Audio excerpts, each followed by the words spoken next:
Okay. Hi, everyone. How are we doing today? So, today I will be talking about the default mode network and rumination, right? So, if you see me looking down, I'm looking at my notes.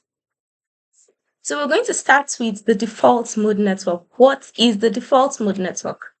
So, the default mode network is a network, right? So, it's a bunch of areas in the brain that are connected and come on when you have nothing actively going on, right? So the main players of the default mode network in the brain are the medial prefrontal cortex. Give me a second. Yeah, the posterior cingulate cortex and the hippocampus. So I'm going to speak about what these parts like kind of play a role in so you can see what's happening in the default mode network. So the medial prefrontal cortex, it's about yourself. It activates when you're thinking about your personality traits or how people think about you, right?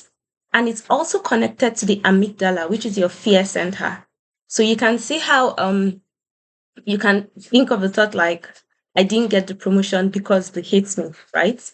And it will be connected to your amygdala. So you could be chilling in your room, but you're having these thoughts and you suddenly start feeling like fear or anxious because you feel like someone is haunting you right now. This because the thoughts activated that center.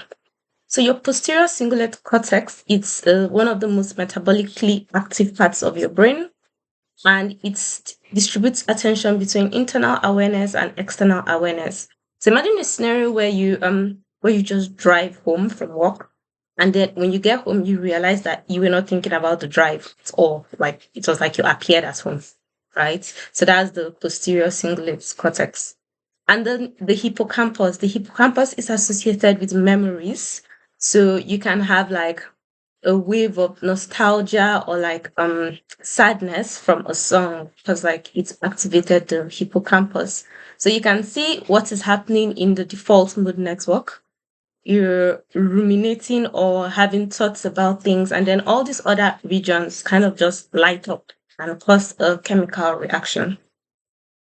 So the default mode network has some jobs. So it has autobiographical planning. So it can plan, project what it expects the future to look like based off of what you've experienced in the past. It plays a role in social cognition, so knowing how to socialize with others. And it plays a role in moral reasoning, so thinking about if something is right or wrong. So I'm going to talk about some meditation practices to kind of like regulate the default mode network. There are three main practices I'll talk about. The first one is the focused attention meditation. So focused attention means that your attention is on something, right? So for instance, it could be the breath.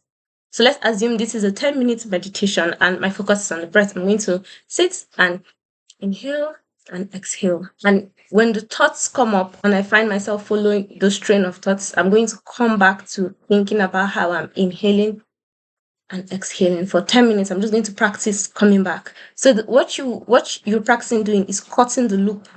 So instead of like really engraving and digging on into that rumination, you're kind of like cutting it and like cutting out the supply, something. So you could also do this with a candle. You know the history of fire, which is kind of like very complex. There's this guy in Moana, the demigod in Moana. So there's the story of him saying he took the fire from the gods. There's also the story of Prometheus stealing fire from. Anyways, fire is very old. It's very ancient, and it's attached to like very deep and ancient parts of our brain. So like lighting a candle and staring into the fire really calms you. You can practice that. And in this context, using it as a focused attention meditation, you can meditate on the fire, like literally just look at the fire for 10 minutes. And every time you find your thoughts moving with you, you can like bring your focus back to the candle. Good. Then the second type of meditation is open monitoring meditation. So in this case, you're sitting in a space. It could be like your room, or it could be like a park or a field, or maybe the balcony of somewhere. So I really like spaces that are moving or mobile, but they are not really interacting with you. So in this meditation, you could just observe your environment and just be. And every time you find yourself following the thoughts in your head, bring yourself back to your environment and just looking at it. So you can point out some colors you can see, you can list out some sensations you're feeling so that's to put yourself back into your body. Then the third type of meditation, which is my current favorite meditation, is loving kindness meditation. So in this meditation, you focus on something you love or something like it could be like a parent, a sibling, a friend, someone you genuinely love, and then you visualize them being happy, smiling, healthy, joyful, and that's what you anchor the meditative session to. So let's assume you're meditating for 10 minutes. Every time you find your thoughts like ruminating or going back and stuff, you can focus on loving kindness. So some challenges that may be faced because of the default mode network is zombie mode. So the default mode network lights up when you're not really doing anything, right? So let's assume you come back from work and you're super exhausted. Like the brain does not want to do much. It's going to switch to default mode network and you've had this thing, you fall to the level of your systems and not your goals. So you're going to fall to the level of the lowest energetically demanding tasks. And sometimes it could be doom scrolling and then you just get stuck in that. So you can kind of get stuck in lazy patterns because of what you are focused on. Then we have judgment. So it's easy for you to get into spiraling thoughts of you judging yourself. So you could blame yourself and be like, I have such a busy brain, or I'm always overthinking, or like negative thoughts like that. So it happens. Then there's also the dopamine withdrawal. So if you carry out this practice for a while, there will be a stage where you get to dopamine withdrawal. This is where your default mode network, the tracks it used to run on, no longer work. So you're no longer hypercritical of yourself, you no longer think less of yourself, you're no longer just stuck in negative thought patterns. But the patterns of the positive like thoughts haven't really kicked in yet, right? So you're just stuck in this kind of limbo. And this is where ego dissolution occurs because the things you have attached to your identity of yourself begin to collapse. And then you have to build a new one. It's really fun though. So let's see. Yes, what happens in the brain during meditation? During meditation, gamma waves in the brain are released, and this rides over the alpha waves that are in the default mode network, right? So let's assume this is the should have studied that physics. These are the waves of the alpha waves of the default mode network, and then the gamma waves come on when you're meditating. So this kind of overrides it, and it allows you to kind of oversee your thoughts and feelings without attaching yourself to them. So, for instance, if the thoughts that you're getting is, "I'm very angry," right? When you start meditating on it, you can now say, I can sense anger in my body." Do you understand? It's no longer attached to who you are or identity. It is something. Also, a journaling prompt you can use here is, let's assume you're journaling, "I'm very anxious about this," or "I'm a very anxious person." You can change it to, then put your name, assuming your name is Sarah. "Why is Sarah anxious today?" Do you see how you can kind of make these things work out for you? Mm, So yes, addiction and the default mode network. So when the addiction pathway is also a pathway on its own. So there is I might not get this right, but there's you see the thing, then the urge comes on, then the routine or habit kicks in, then you do the thing. But it's something around that path. But there's a path, right? So how the default mode network plays in like stopping it, when the craving thoughts come up, so you crave the desire for something, you can observe the thought without touching or engaging to it. Do you understand? So you can say, I can sense the need for this. And then do something else. Like, I can sense the need for this. And then you just go ahead and still wash your hair.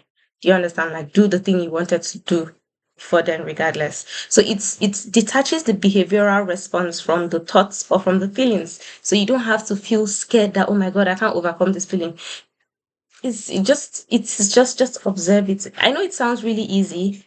If it's where I wouldn't be talking about it.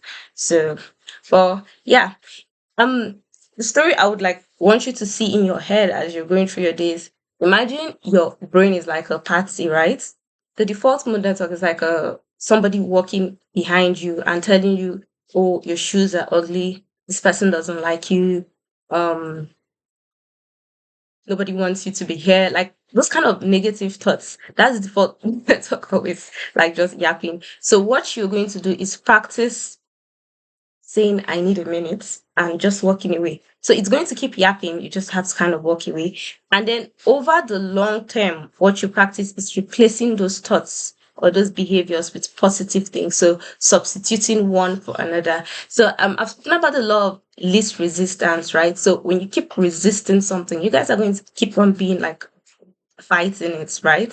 So you can, an easy way to do, just kind of replace the thoughts. So let's assume I'm addicted to soda. I really do have a sweet tooth, but I'm addicted to soda. And then every time I drive past a certain store, I always get the urge to stop and buy a particular brand of soda. So when I pass it, I'm going to notice the urge to buy that brand of soda, but I'm going to keep driving regardless.